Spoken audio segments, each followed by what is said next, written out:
और दूसरी बात जो मैं कह रहा हूं, जो हमें वास्तव में सावधानी रखने की आवश्यकता है, जिस समय पर देश की स्थिति ऐसी हो, जब युद्ध के बादल मंडरा रहे हों, उस समय नागरिक का अपना भी कुछ कर्तव्य होता है जिसको हमें अपने कर्तव्य के रूप में करना चाहिए। नेता के संदेशों का पालन इस समय हम सभी नागरिकों को 200% करना चाहिए। अगर हमारे नेतृत्व ने कुछ संकेत दिया, हमारी शासन व्यवस्था ने कुछ आदेश दिया, उस शासन व्यवस्था के आदेश को 100% पालन करना चाहिए, अक्षर से उसका पालन करना चाहिए। उन्होंने कहा रात्रि में बत्तियां इतने बजे बंद रहेंगी, मतलब बंद रहेंगी। फिर घर के अंदर एक कोई मोमबत्ती भी नहीं जलेगी। अंधेरा मतलब 100% अंधेरा। उन्होंने कहा नो मूवमेंट। तो छत पर जाकर हम देखें तो कौन बाहर से निकल कर आ रहा है, कहां कहां अंधेरा हो गया। जो छत पर जाएगा टारगेट हो जाएगा। जो छत पर जाएगा वो खुद ही नहीं, अपने पूरे परिवार के विनाश का कारण भी बन सकता है। क्योंकि जिस समय युद्ध होता है उस समय सायरन बजते हैं, उस समय ब्लैकआउट होता है। रात के समय जब उन्हें लगता है कि भाई कोई मिसाइल आने वाली है तो उसका अभ्यास होता है। उसी समय पर जो अनेक सारी एजेंसियां हैं सरकार की, वो सारी एक्टिव होती हैं। और एजेंसियों के अंदर सिविल डिफेंस है, मेडिकल स्टाफ है, ऐसी अन्य इमरजेंसी पुलिस है। ये सब अपने एक्टिव होने का इनका एक पर्टिकुलर तरीका होता है। सिविल डिफेंस कब एक्टिव होगी? सायरन बजते समय सिविल डिफेंस एक्टिव नहीं होगी, उस समय रेडी होगी, मतलब एक्टिव होगी लेकिन मूवमेंट नहीं करेगी। जब हमला होगा तो हमले में घायल होने वाले लोगों को बचा कर लेके जाकर हॉस्पिटल में जाकर उनकी सुरक्षा करना, ये उसकी ड्यूटी उस समय आती है। पुलिस हर जगह पर अलर्ट मोड में होगी, उसकी कोई भी गाड़ी, उसकी लाइट बत्तियां नहीं जलेंगी, साइलेंट मोड पर होगी, कोई आवाज कहीं भी नहीं होगी। क्यों? ऊपर से देखने पर ह्यूमन मूवमेंट को भी रेडिएशन के द्वारा ऐसा देखा जा सकता है। अलग अलग प्रकार की डिवाइसेस करती हैं। तो ऐसे में नागरिकों को अपना पूरा कर्तव्य निभाना बहुत आवश्यक होता है।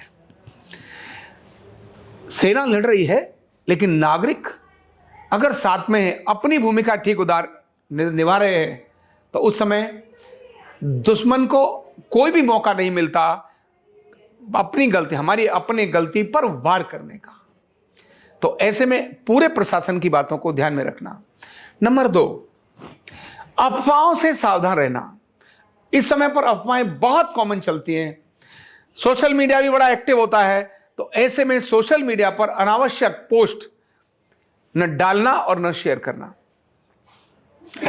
आपको ध्यान है, एक छोटी सी गलती के कारण से बंबई के अंदर होने वाली घटना का लाइव, बंबई में जो घटना हो रही थी उसको, जो ताज पर हमला हुआ था, तो पाकिस्तान में बैठने वाले आतंकवादी उस समय वहां के टेलीविजन पर, भारत में टेलीविजन पर चलने वाली सारी रिपोर्टिंग के आधार पर अंदर इंफॉर्मेशन दे रहे थे। और वो देने के बाद में वहां सारा एक्शन ले रहे थे। कहां बैठे थे? पाकिस्तान में। लेकिन मीडिया क्या कर रहा था? अपनी सारी रिपोर्टिंग दिखा रहा था। मीडिया इसमें था, खबरी मीडिया, पहले खबर हम दिखाएंगे, ऐसा। क्योंकि उस समय मीडिया को पढ़ा ही नहीं गया था कि भाई क्या देना क्या नहीं देना। भारत सुख में रहे ये तो कभी कल्पना थी नहीं। भारत कैसे दुखी रहे, जातियों में बिटा रहे, संप्रदायों में लड़ता रहे, कैसे विभाजन यंत्रणा रहे, कैसे दबा रहे, उस समय की सरकार का ऐसा ही मंसूबा था। और इसीलिए ये सब होते होते देखने के लिए वो, उसको कोई फर्क नहीं पड़ता था।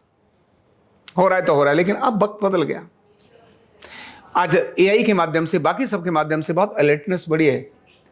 तो आज सोशल मीडिया पर हमारी छोटी सी भी गलती देश के लिए नुकसान का कारण बन सकती है। और देश के लिए नुकसान का कारण बनेगी वो तो है, अपने लिए तो भयंकर घात का कारण भी बनेगी। क्योंकि वो आपकी गलती, अब ऐसा वक्त नहीं है जो छोड़ा जाएगा, माफ किया जाएगा। इसलिए समाज को अपना जहां भी है नागरिक कर्तव्यों का पालन करना, सरकार के, प्रशासन के निर्देशों का पालन करना, अफवाहों से बचना। और तीसरी बड़ी बात है सजग और सतर्क रहना। अपने आसपास अगर कोई घटना घटती है तो क्या करना? डरना नहीं, सावधान रहना, अपने को सुरक्षित रखते हुए दूसरों की सहायता करना।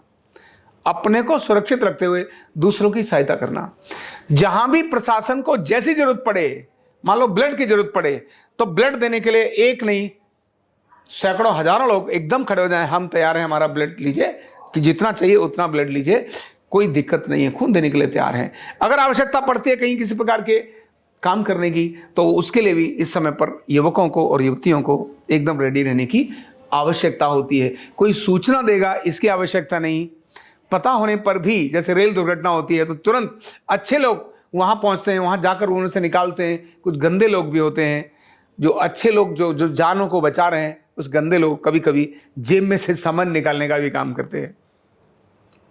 तो अच्छे लोगों की भूमिका अपनी अदा करते हुए उस समय पर अलर्ट होकर अपने सारी प्रक्रियाओं को करना, और ये सारा काम करते करते अपनी शांत होकर दैनिक दिनचर्या को डिस्टर्ब नहीं करना। आपने देखा होगा इन दिनों में भारत और पाकिस्तान का, पाकिस्तान में तो एक ही चल रहा है, अफवाह अफवाह अफवाह, और वो घबराए जा रहे हैं, रात को आज ही हमला हो जाएगा, आज।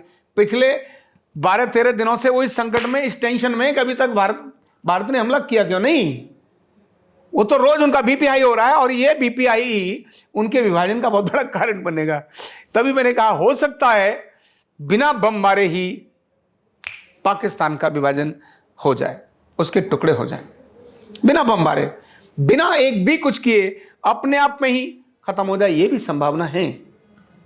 लेकिन मैं अपने कर्तव्यों की बात कर रहा हूं। हम अपने कर्तव्यों पर, अपने दैनिक जीवन पर, अपने डेली दिनचर्या में उसी प्रकार से एक्टिव रहें जिस प्रकार हम रोज रूटीन में रहते थे, सजगता के साथ। अभी ये शासन युद्ध के समय होते होते भी सरकारी निर्णय जो जो आवश्यक है, कहीं कहीं रेल का कुछ होना है, मान लो अभी कुछ और महत्वपूर्ण पदों के लिए डिसाइड करना है, तो वो सारे काम सरकार के प्रक्रिया के चल रहे हैं।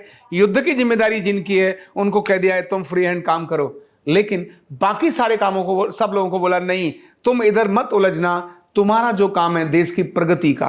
कौन सा काम? देश की प्रगति और उन्नति का।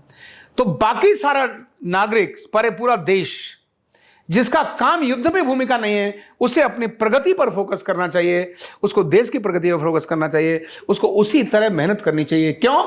यह युद्ध एक घटना है, लेकिन यह जीवन नहीं है। यह इस समय पर जो यह है वो कुछ समय की घटना है, ये जिंदगी नहीं है। लंबा युद्ध खुचा तो भी बहुत बड़ी चीजों की आवश्यकता होगी देश को, और अभी खत्म हो गया तो भी तो भारत को विकसित करके पूरी दुनिया का जो पहला नाम था, आज भी भारत पहला ही है, पहले भी पहला ही था। गलती से कागजों में थर्ड कर दिया था। क्या कर दिया था? कागजों में 10वें नंबर पर पहुंचा दिया था। भारत कभी भी 10वें नंबर पर आया नहीं, भारत हमेशा पहले नंबर पर ही रहा है, क्योंकि दुनिया का जीरो का अगर रेवेन्यू जो मैं बोलता हूं, भारत ने कहा केवल हमको रेवेन्यू, केवल शून्य का रेवेन्यू दे दो, क्योंकि शून्य तो भारत ने ही खोज कर दिया है। प्रॉपर्टी राइट है, इंटेलेक्चुअल प्रॉपर्टी राइट है भारत का, दशमलव भारत का इंटेलेक्चुअल प्रॉपर्टी राइट है। बिना इसके सारी एआई फेल। केवल दशमलव और शून्य हटा लो, 1 से लेकर 9 अंक की संख्या कहते हैं, चलो हमने तुमको दान में दी, केवल दशमलव हमारा है और 0 हमारा है। ये हमारा इंटेलेक्चुअल प्रॉपर्टी राइट है। ये भारत के ऋषियों का अनुसंधान है, भारत के ऋषियों ने इस पर काम किया है। इसलिए हम इसको जो जो देश यूज कर रहा है, इतना हमें उसका पुराना हर जाना चाहिए, और आज से लेकर आने वाले दिनों में हम जो डिसाइड करें उतना हम डिसाइड करके दुनिया के ऊपर उसका टैक्स लगा सकते हैं। नहीं तो तुम अपना 0 बना लो, अपना दशमलव बना लो, हमें कोई दिक्कत नहीं है, कर लो। नहीं कर सकते। भारत रॉयल था, है और रहेगा भी, क्योंकि भारत तो भारत है। यह बात हमको समझ में आते हुए हमें अपने देश के लिए काम करना है, अपनी प्रक्रियाओं के लिए काम करना है। हमें किसी दूसरे को धमकाने, दूसरे को मारने के लिए नहीं, अपनी ताकत। कहते हैं, एक गीत है, हृदय में हो प्रेम लेकिन शक्ति भी कर में प्रबल हो। यह सफलता मंत्र है, करना इसी की साधना है। प्रेम चाहिए हृदय में, लेकिन ताकत कहां चाहिए?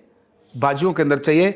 भारत जब प्रगतिशील होगा तो भारत की ताकत बाजुओं में होगी। भारत दुनिया के मापदंडों के हिसाब से प्रगतिशील होगा। अपने मापदंड के हिसाब से तो प्रगतिशील है ही, दुनिया के मापदंड के हिसाब से प्रगतिशील होना, जैसे आयुर्वेद चिकित्सा के रूप में अपने आप में प्रगतिशील है ही।